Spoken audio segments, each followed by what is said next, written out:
India கூட்டணிக்கு தலைமையேற்க தயார் என்று மேற்கு வங்க முதல்வரும் திரிணமூல் காங்கிரஸ் கட்சியின் தலைவருமான மம்தா பானர்ஜி அறிவித்துள்ளார். கடந்த மக்களவைத் தேர்தலில் பாஜக தலைமையிலான தேசிய ஜனநாயக கூட்டணியை எதிர்க்க தேசிய கட்சியான காங்கிரஸை முன்னிறுத்தி மாநில கட்சிகளை ஒருங்கிணைத்து உருவாக்கப்பட்டது இந்தியா கூட்டணி. திமுக, ஆம் ஆத்மி, திரிணமுல் காங்கிரஸ், ஜே.எம்.எம், இந்திய கம்யூனிஸ்ட், மார்க்சிஸ்ட் கம்யூனிஸ்ட் என மாநிலத்தில் ஆளும் கட்சிகள் பல இதில் அங்கம் வகிக்கின்றன. ஆனால் இந்தியா கூட்டணி தொடங்கப்பட்டதிலிருந்தே பல்வேறு கூட்டணி பிரச்சினைகளும் இருந்து வந்தன.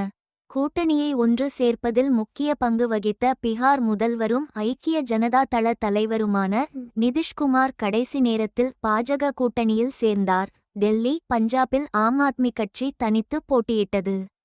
மேலும் மேற்கு வங்கத்தை ஆளும் திரிணமூல் காங்கிரஸ் தலைவரும் முதல்வருமான மம்தா பானர்ஜி இந்தியா கூட்டணியில் அங்கம் வகித்தாலும் கூட்டணி விவகாரங்களில் பிடிகொடுக்காமல் மேற்கு வங்கத்தில் தனித்து போட்டியிட்டார்.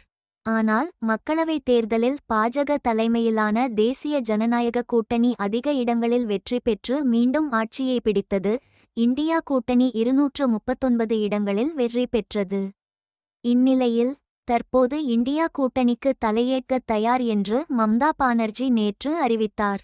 இதுகுறித்து கொல்கத்தாவில் செய்தியாளர்களிடம் முதல்வர் மம்தா பானர்ஜி கூறியதாவது: நான் இந்தியா கூட்டணியை உருவாக்கினேன்.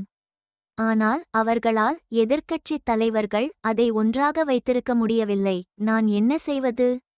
நான் இந்தியா கூட்டணிக்கு தலைமை தாங்கவில்லை. கூட்டணியின் தலைவர்கள் அனைவரும் ஒன்றாக இருப்பதை பார்க்க வேண்டும். அவர்கள் என்னை பொருட்படுத்துவதே இல்லை. ஆனால் நான் அனைத்து தேசிய மற்றும் மாநில கட்சிகளுடனும் சிறந்த உறவை பேணி வருகிறேன். வாய்ப்பு கிடைத்தால் இந்தியா கூட்டணியின் சுமூகமான செயல்பாட்டை உறுதி செய்வேன். இந்தியா கூட்டணிக்கு தலைமையேற்க தயார். நான் மேற்கு வங்கத்துக்கு வெளியே செல்ல விரும்பவில்லை.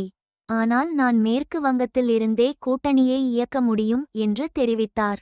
வங்கதேச எல்லையை அதிக அளவில் பகிர்ந்து கொள்ளும் மேற்கு வங்க முதல்வர் மம்தா பானர்ஜி பலவீனமான நிர்வாகத்தின் கீழ் செழித்து வளரும் மாபியா கும்பலால் வங்கதேசம் தலைமையற்றதாக விளங்குகிறது.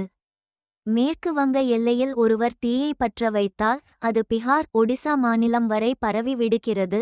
பக்கத்து நாடுகளில் வசிக்கும் அனைவரும் அமைதியாக வாழ வேண்டும் என நான் விரும்புகிறேன்.